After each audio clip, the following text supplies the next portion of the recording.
하나님 말씀 느헤미야 8장 1절에서 5절까지의 말씀을 교독하겠습니다. 느헤미야 8장입니다. 구약성경 737페이지 느헤미야 8장 1절에서 5절까지의 말씀 교독합니다. 1절입니다. 이스라엘 자손이 자기들의 성읍에 거주하였더니 일곱째 달에 이르러 모든 백성이 일제히 수문 앞 광장에 모여 학사 에스라에게 여호와께서 이스라엘에게 명령하신 모세의 율법책을 가져오기를 청하매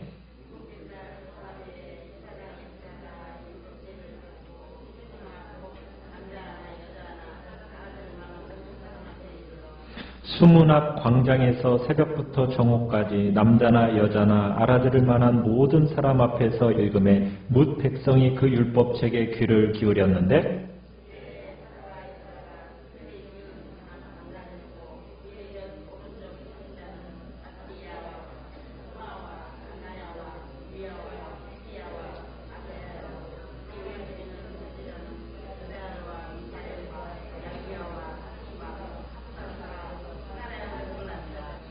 에스라가 같이 읽습니다. 에스라가 모든 백성 위에 서서 그들 목전에 책을 펴니 책을 펼 때 모든 백성이 일어서니라. 아멘. 오늘 말씀의 제목은 성벽 재건과 말씀 부흥이라는 제목으로 말씀을 나눕니다. 에스라서와 느헤미야서는 지금 어떤 내용을 다루고 있느냐면 바벨론으로 포로로 잡혀갔다가 돌아온 사람들이 성전 짓고 성벽을 짓는 이야기가 바로 에스라서와 느헤미야서의 이야기의 주축을 이루고 있습니다. 우리가 지금 느헤미야 7장은 안 다루고 그냥 8장으로 곧바로 넘어왔는데요. 이 7장은 우리가 에스라 2장에서 다루었던 명단과 거의 비슷합니다. 그래서 우리가 7장은 다루지 않고 8장으로 곧바로 넘어왔어요. 우리가 6장에서 성벽이 어떻게 되었습니까? 15절에 보면 6장 15절에 성벽 역사가 끝났죠. 며칠 만에? 52일 만에 완공이 되었습니다. 자, 그러면 느헤미야서가 끝나야 되죠. 성벽 다 지었으니까. 근데 끝나요, 안 끝나요? 안 끝났어요. 느헤미야서가 몇 장까지 있죠? 13장까지 있어요.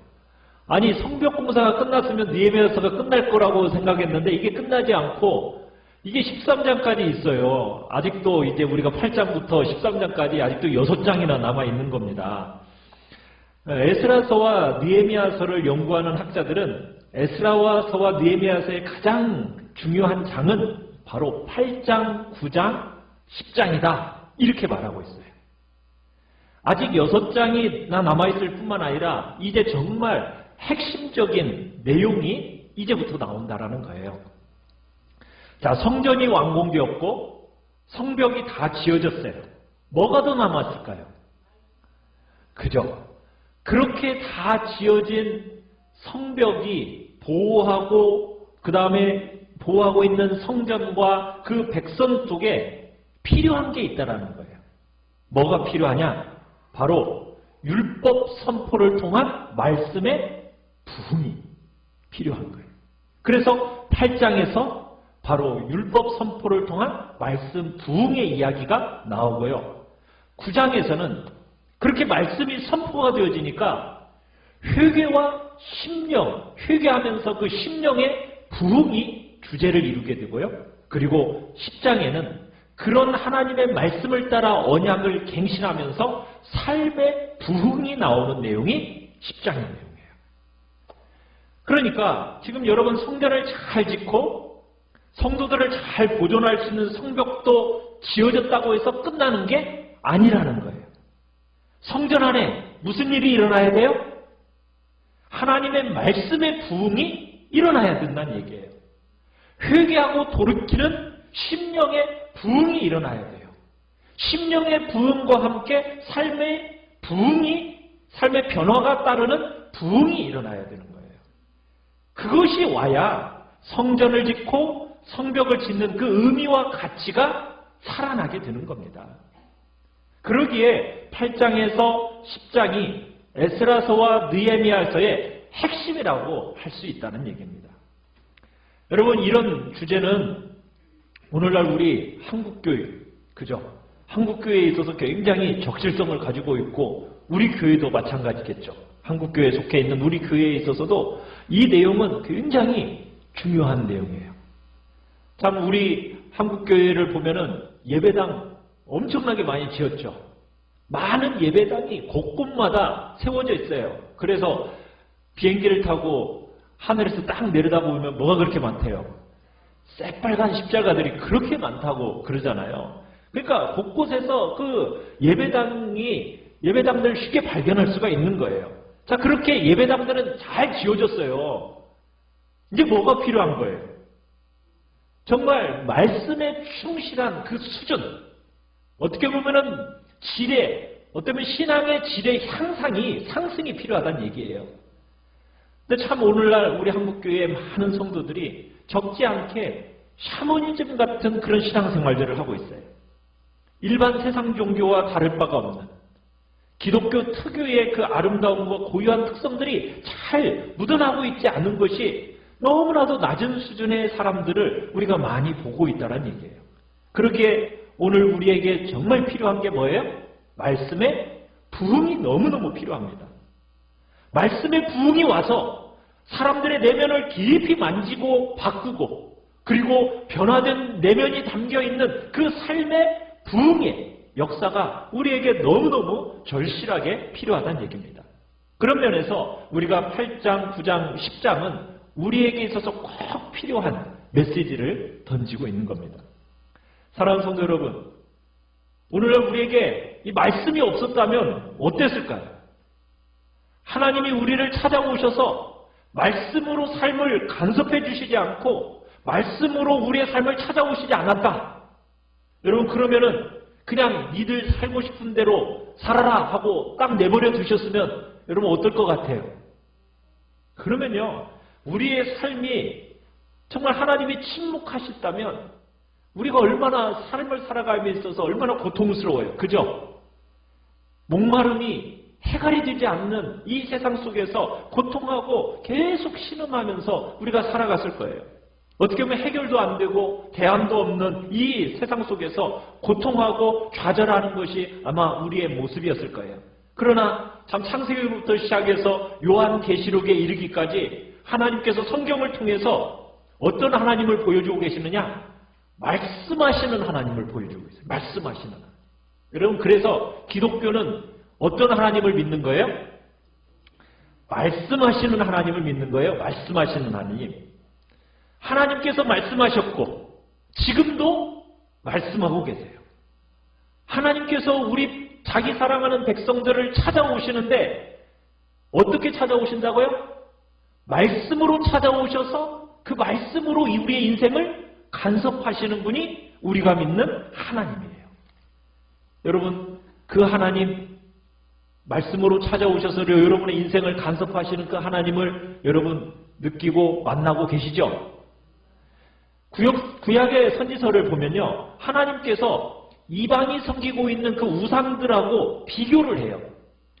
하나님과 우상을 비교하면서 표현하는데 뭐라고 표현을 하냐면 우상들에 대해서 이렇게 얘기해요. 말 못하는 우상들, 이렇게 표현합니다. 그러니까 우상의 제일 중요한 특징이 뭐냐면 말을 해요, 못해요? 말을 못하고 간섭할 수가 없어요. 근데 하나님은 어떤 분이에요? 하나님은 우리를 찾아오셔서 말씀으로 간섭하시는 하나님이에요. 우상은 사람들의 욕망이 투사되는 존재이기 때문에 우리를 간섭하면서 이게 옳다 그러다, 너 이거 해라, 이거 하지 말라, 이거 말해요 안 해요? 우상들은 그런 말 안 합니다. 왜? 우리 인간의 욕망이 투사되어 있기 때문에 그냥 욕망대로 마음껏 살도록 그냥 막 도와주는 거예요. 그게 우상이에요. 그러나 하나님은 어떻습니까? 그렇지가 않아요. 하나님은 어떤 분이세요? 우리의 삶에 찾아오셔가지고 자꾸 말씀하시는 거예요. 너 그렇게 살면 안 돼? 하고 자꾸 간섭하셔요. 그게 하나님이세요. 우상은 말할 수 없지만 하나님은 어떤 분이시라고요? 말씀을 하시는데 오늘날 우리에게 어떻게 말씀하십니까? 막 환상과 꿈으로 막 귀 속에다 대고 막 얘기하시나요? 그게 아니라 기록된 말씀을 가지고 우리 가운데 찾아오시는 거예요. 그렇게 우리의 인생을 간섭하시는 분이 우리가 믿는 하나님이에요. 그래서 우리가 정말 신앙생활을 바르게 하는 가장 중요한 방법은 뭐겠어요? 말씀에 귀 기울여서 들은 말씀에 순종하고 그 말씀에 순종하기 위해서 내 삶을 거는 거예요.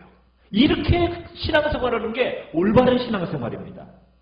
많은 성도들이 이렇게 말씀대로 살기가 어렵다고 얘기해요. 말씀대로 살기 쉬워요, 어려워요? 어려워요? 그죠? 어떤 면에서는 좀 정말 그런 부분들이 있죠. 여러분, 그러면 말씀대로 살지 않으면은 쉬울까요? 인생이 쉬울까요? 더 어려워요. 말씀대로 살지 않으면 더 어려워요. 더 어려워요.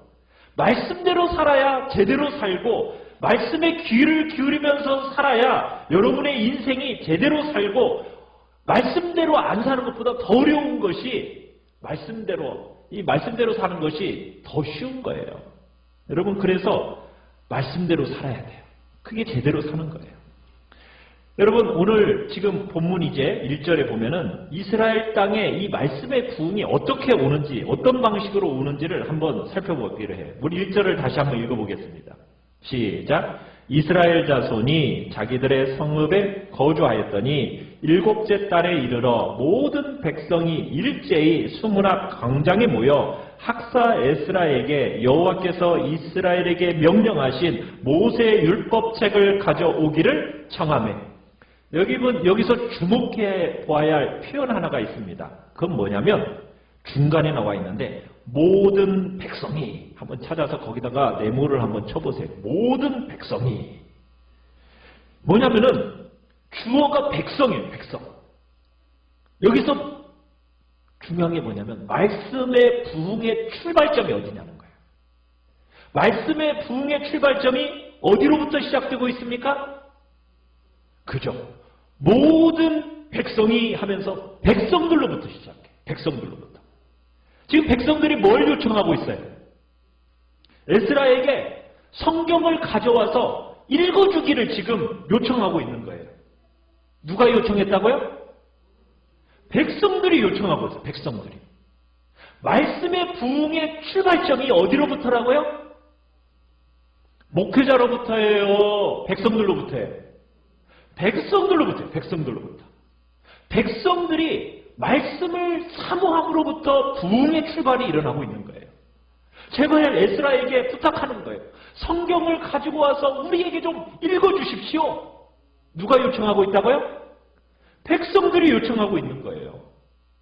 여러분 3절에 가보시면 하나님의 말씀을 빠뜨리지 않고 귀 기울여 듣고 있는 사람들이 누구입니까? 백성들이에요. 5절에 가보면은 그 말씀을 듣기 위해서 자리에서 일어서서 말씀을 들었던 무리들이 누구예요? 백성들이에요.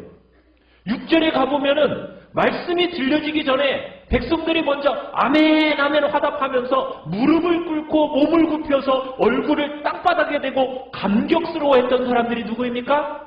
백성들입니다. 9절에 가보면은 말씀이 들려지니까 막 감동이 밀려와가지고 눈물을 흘리고 감격해했던 사람이 누구예요? 백성들이에요. 12절에 가보면은 에스라와 지도자들이 오늘은 우는 때가 아니다. 오늘은 감격하고 기뻐하고 즐거워해야 할 때다. 그렇게 말하면서 백성들이 말씀에 순종해서 가서 먹고 마시고 없는 사람들에게 나눠주면서 즐거워하고 기뻐했던 이들이 누구예요? 백성들이에요. 말씀의 부흥이 어디로부터 온다고요? 백성들이 주도적이고 자발적으로부터 시작하면서부터 출발하는 겁니다. 여러분 8장부터 10장까지는 크게 세 부분으로 나눠져요. 8장 1절부터 12절까지가 한 토막이고요. 13절부터 8장 마지막까지가 두 번째, 9장 1절부터 10장 마지막까지가 세 토막이에요. 그런데 학자들이 주목해서 본 게 뭐냐면 이 세 토막 전부에 첫 번째로 시작되는 단어가 원문에는 뭐라고 되어 있느냐면 모든 백성 이렇게 시작이 되고 있어요. 우리말은 좀 번역을 하다 보니까 이 백성이라는 것이 이렇게 뚜렷하게 잘 안 나타나 있는데 원문에는 모든 백성 하면서 원문 처음 딱 시작점이 그렇게 시작이 되고 있는 거예요. 그래서 8절 1절에 보면은 모든 백성들이 일제히 수문 앞 광장 앞에 어떻게 했다? 모였다. 이렇게 되어 있어요. 모였다. 이 모였다라는 단어는 우리 말에는 나오지 않는 재규형 동사라는 말인데요. 이 재규형 동사는 우리 한글 표현에는 없어요. 이 표현은 주로 뭐냐면 주도적이고 자발적인 속성을 강조하는 표현으로서 이 재규형 동사를 쓰고 있어요. 그러니까 모든 백성들이 주도적이고 자발적으로 모여서 에스라에게 뭘 요청하고 있습니까? 성경을 가져와서 읽어주세요. 이렇게 요청하고 있다는 거예요. 그러면서 뭐가 시작되고 있어요? 말씀의 부흥이 시작되고 있는 거예요.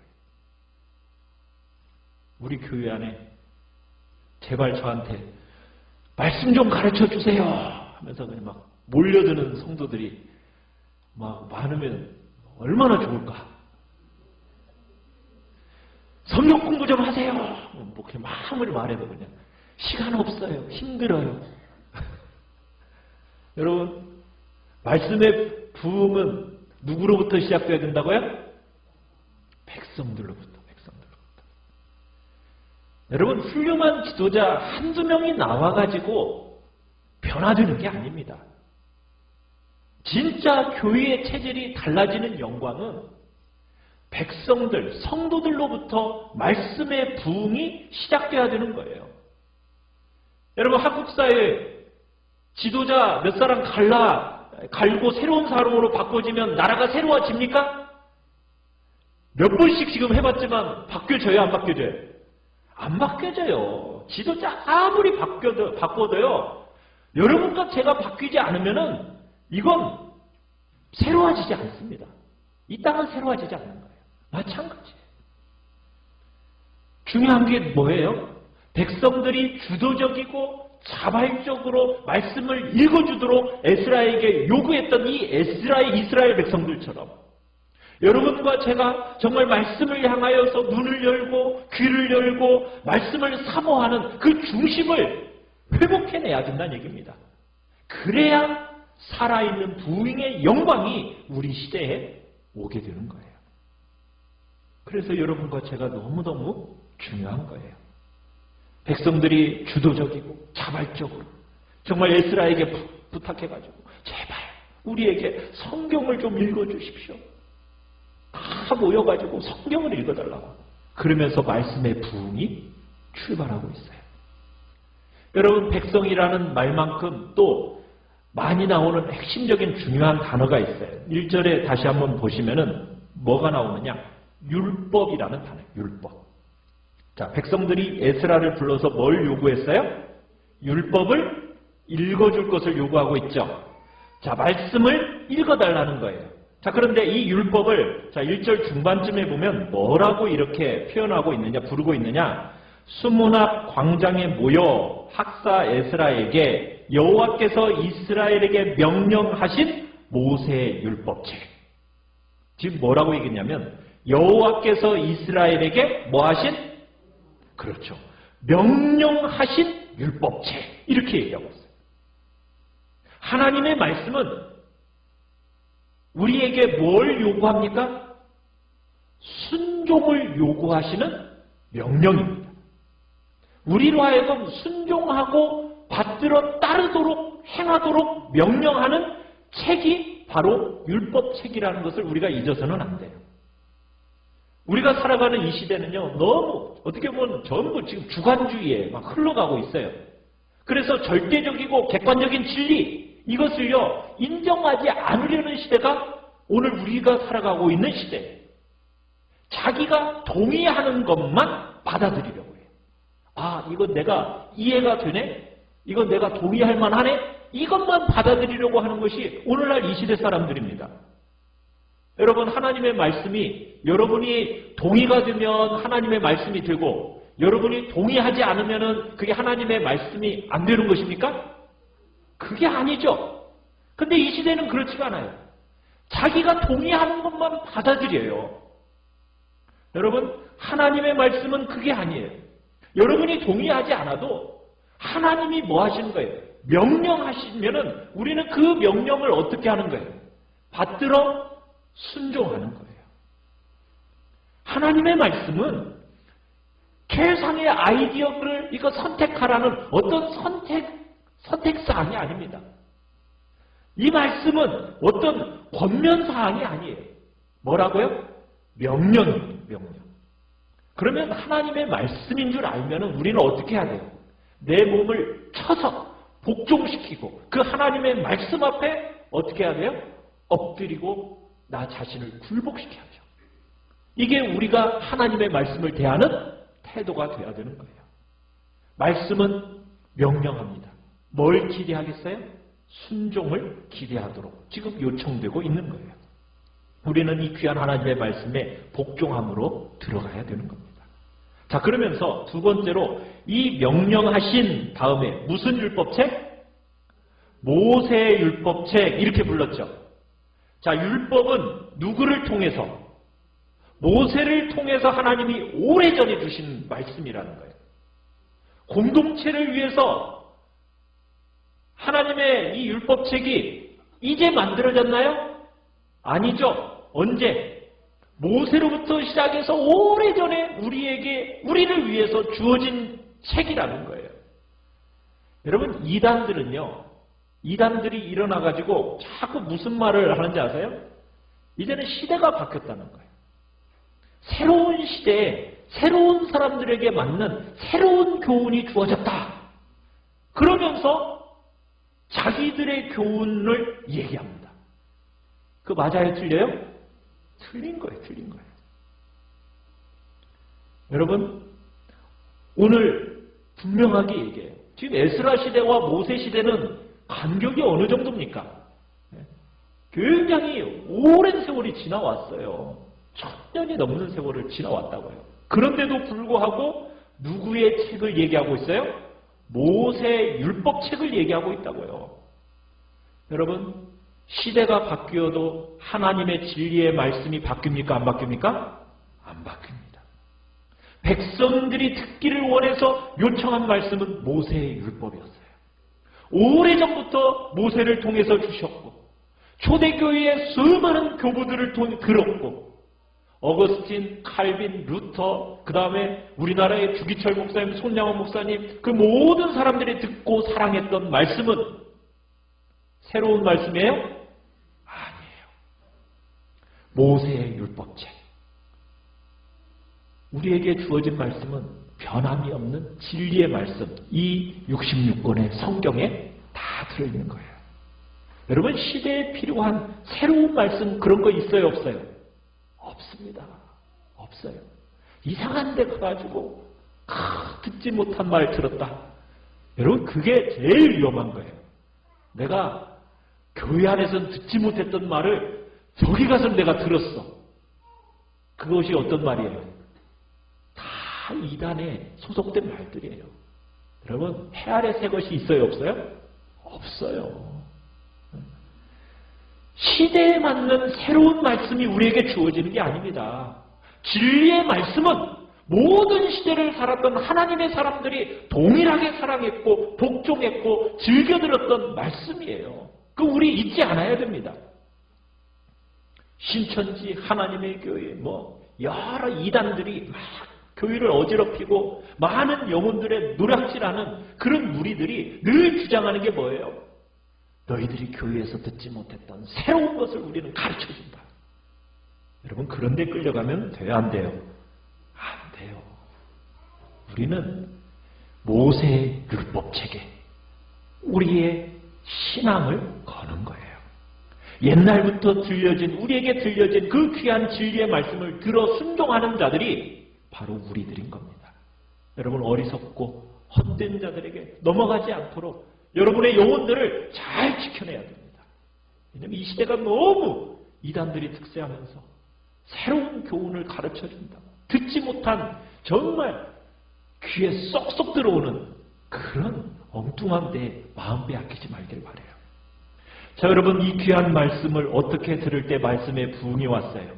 지금 백성들이 주도적으로 오랫동안 들어왔던 이 생명의 말씀을 듣고 싶어 하면서 말씀의 부흥이 막 백성들에게 왔는데 말씀을 어떻게 듣느냐? 우리 3절을 같이 한번 읽어보겠습니다.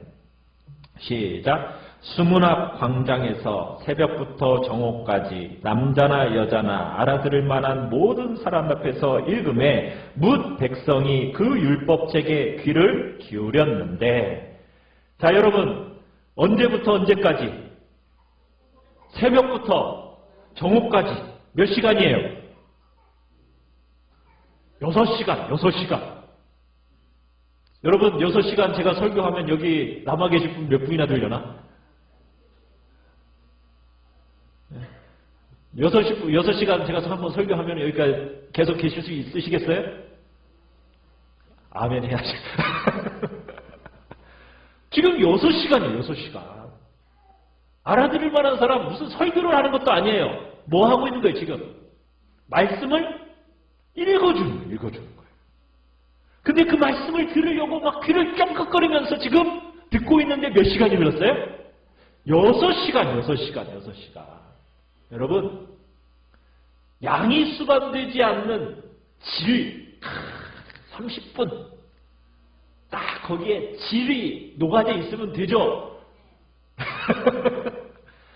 여러분, 양이 수반돼야 돼요. 말씀을 들음에 있어서 여러분, 양이 수반돼야 되는 겁니다. 양이 수반되지 않는 질이라는 것은 불가능한 거예요. 여러분, 그렇기 때문에 말씀에 일정한 정도 헌신을 해야 되는 겁니다. 여러분, 하나님의 사람들이 모여서 6시간을 귀 기울여서 말씀을 들은 거예요. 여러분, 그럴 때 말씀의 부흥이 오는 겁니다. 설교 길다고? 제가 조금 요즘 지난주에 5분 좀 길게 했더니 나오시면서 누군가 이번에는 좀 길었어. 이렇게 말씀하시는 분도 있더라고요. 길었나요? 여러분, 말씀은 사모함으로 들으셔야 된다는 거예요. 시간. 자, 두 번째로 또 어떻게 들었는가? 우리 4절을 보시면은 4절에 이제 학사 에스라가 특별히 지은 나무강단에 서고 그 곁 오른쪽에 선 사람이 있어요. 자, 몇 명이 서 있습니까? 한번 세보세요. 오른쪽에 몇 명? 오른편에 6사람, 왼편에 7사람. 자, 말씀을 지금 읽기 위해서 단위에 서 있는 에스라 오른편, 왼편 7사람, 6사람 합치면 몇 명? 13명. 지금 에스라 좌측과 우측에 13사람이 서 있어요. 자, 이 사람들은 누구일까요? 제사장일까요? 레위인일까요? 원래 에스라서나 느헤미야에서는 제사장, 레위인 하면 그 사람들이 제사장이다, 레위인이다 이렇게 기록해서 구별을 해줬어요. 그런데 이 사람들에 대해서는 제사장, 레위인이라는 말 표현이 없어요. 그럼 이 사람들은 누구냐? 평신도 지도자라는 얘기예요. 평신도 지도자. 그러면 이 사람들이 왜 에스라 옆에 쫙 서 있었을까요? 그것은 바로 에스라와 동일한 마음을 가지고 있다라는 표시로서 옆에 서 있는 거예요. 지금 에스라의 마음속에 하나님의 말씀에 부흥이 와야 한다. 이 마음을 에스라가 가지고 있었고 그 사모하고 있는 그 마음이 그 13사람에게 있어서도 동일하게 있었다는 거예요. 하나님의 말씀의 부흥이 이 민족에게 와야 한다. 이게 이제 같은 마음을 품고 같은 소원을 품고서는 지금 옆에 동일하게 서 있고 에스라와 함께 그 일을 시작하고 있다는 거예요. 말씀의 부흥 어디로부터 올까요? 다름 아닌 정말 하나님 앞에 마음을 들여서 더불어 함께 하나같이 서서 같은 마음으로 여러분 나아갈 때 말씀의 부흥이 오는 거예요. 여러분 성벽 다 치고 나서 하나님 말씀 앞에 같이 서서 하나님의 음성 듣기를 사모하고 그 일에 모두가 정말 더불어 하나를 들 때 말씀의 부흥이 임하게 된다는 얘기입니다. 5절을 한번 읽어보겠습니다. 시작. 에스라가 모든 백성 위에 서서 그들 목전에 책을 펴니 책을 펼 때에 모든 백성이 일어서니라. 백성들이 지금 어떻게 하고 있어요? 성경책을 에스라가 딱 펴니까 다 어떻게 하고 있어요? 기립. 자리에서 일어서는 거예요. 이게 어떤 표현이겠어요? 왜 그랬겠어요? 에스라가 성경을 폈을 때 왜 백성들이 일어났겠어요? 이유가 뭐예요? 말씀에 대한 공경의 마음을 표현하는 거예요. 읽혀지고 들려질 그 말씀, 어떻게 앉은 상태로 들을 수가 있어요? 일어서는 거예요, 일어서. 하나님 말씀, 들려질 하나님의 말씀에 대한 존중, 사모함, 이것이 지금 묻어나고 있는 거예요. 아버지 입으로부터 나오는 그 말씀인 것처럼 여기면서 회중들이 앉아있지 않고 그 자리에서 다 일어서서 지금 말씀을 듣고 있는 거예요. 여러분의 중심이 정말 이들의 중심과 같아야 하는 것이 너무나도 중요해요. 왜냐하면요, 오늘날 우리가 살아가는 이 시대는 질병이 뭐냐? 없어서가 아니라 너무 풍요로워서 질병이에요. 과거에는 없는 게 질병이었죠. 근데 요즘은 어때요? 오늘 우리가 살아가는 시대는 없는 게 아니라 풍요로워요. 풍요로워.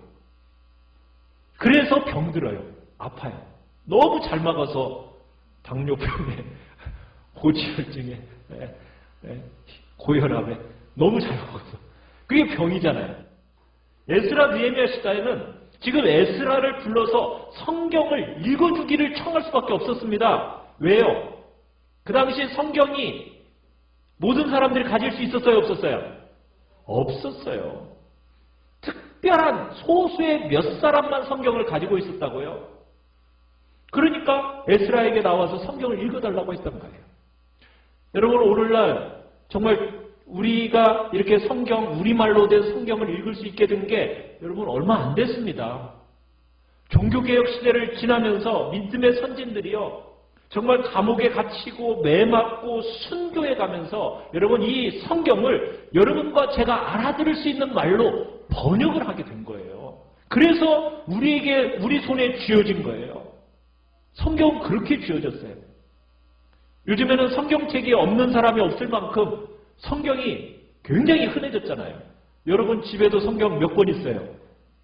저희 집만 해도 그냥 성경이 애들까지 해서 5명이 있는데도 불구하고 5권이 아니라 한 10권 이상 돼요. 그것도 성경도 영어 성경, 무슨 성경 해가지고 엄청 많아요. 여러분, 그런데 오늘날 사람들이요, 그렇게 성경은 많아졌는데 성경을 어떻게 취급해요? 그냥 주일날 예배드리기 위해서 가져오는 책. 성경책이나 가져오면 다행이에요, 요즘에는. 성경도 없고 뭐 가지고 와요? 그죠? 여러분, 기록되어 있는 말씀, 지금 정말 이 문자를 통해서 우리에게 들려지는 이 말씀, 우리가 그것을 아는데 이 말씀에 대해서 얼마나 우리가 공경하고 사모하고 있습니까? 정말 말씀을 순종할 마음으로 여러분 일어서서 들었던 이 백성들처럼 여러분 말씀을 귀하게 여김이 우리에게 있느냐는 거예요. 너무 흔해져 버렸어요. 말씀이 너무 흔해져 버리니까 이 백성들이 예사로 말씀을 대하기 시작하면서 여러분 어떻게 보면 중요한 재산들을 다 상실해 가고 있는 거예요. 요즘엔 설교도 귀에 귀담아 들으려고 하지 않아요. 왜요? 우리 목사님보다 잘하는 설교가 TV만 틀으면 쫙 나오고 인터넷 틀으면 유명한 목사님들 설교 다 들을 수 있는데 예배 안에서 들어와서 무슨 설교 잠깐 마치 그냥 형식적으로 예배의 자리에 참여하는 것으로 생각하는 경향들이 너무 흔해져 가고 있어요. 말씀의 가치와 말씀의 귀함을 동의하려고 하지 않아요. 너무 흔해지다 보니까 정작 하나님의 말씀에 귀 기울이려고 하는 사람들이 없어지고 있다는 거예요. 말씀을 귀하게 여기지 않고 말씀을 공경하지는 않아요. 그냥 언제든지 손만 뻗으면 들을 수 있으니까. 얼마든지 만날 수 있으니까. 그러다 보니까 말씀을 공경해서 그 자리에서 일어서려는 마음들이 없어요. 여러분, 예배당 시설이 과거에 비해서 얼마나 훨씬 좋아졌어요. 그죠? 많은 것들이 편리해져가는 그런 시대가 되었잖아요. 여러분, 그런데 이 편리가, 더 나아진 이 시설이 말씀에 대한 공경을 잃어버리게 만들었어요. 이게 오늘 우리의 현주소예요. 우리의 말씀 앞에 정말 그 심령이 일어서십니까? 여러분, 이 마음 회복해내야 된다는 거예요. 말씀의 부흥은 모든 진실한 변화와 경건한 능력의 핵심입니다. 말씀으로부터 출발하지 않으면 가능한 것이 아무것도 없어요. 하나님께서 뭘로 천지를 창조하셨죠? 말씀으로 창조하셨죠.